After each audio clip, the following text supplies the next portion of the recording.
Idol, ano yung pinakamadali para ma-develop yung abs? Ito, personal favorite ko to. Dead bug ang tawag. Pang beginners, pang may problema sa lower back, mga disc pain, shoulder pain. Ang gagawin mo lang paghiga, tapos may kamay mo para kang dead bug, and then flat mo yung likod mo, tapos ma-vacuum mo stomach in. Nasinga ka, inhale, exhale, inhale, exhale. Pakita ko sa inyo ha. Kita? Okay. Kita? Okay.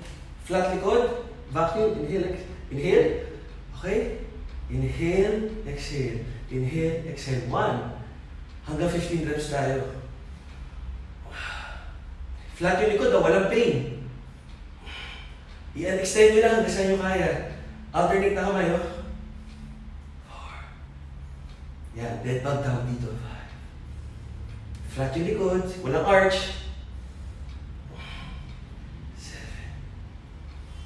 8. Pag hinawakan nyo yung abs nyo, naka-flex yan.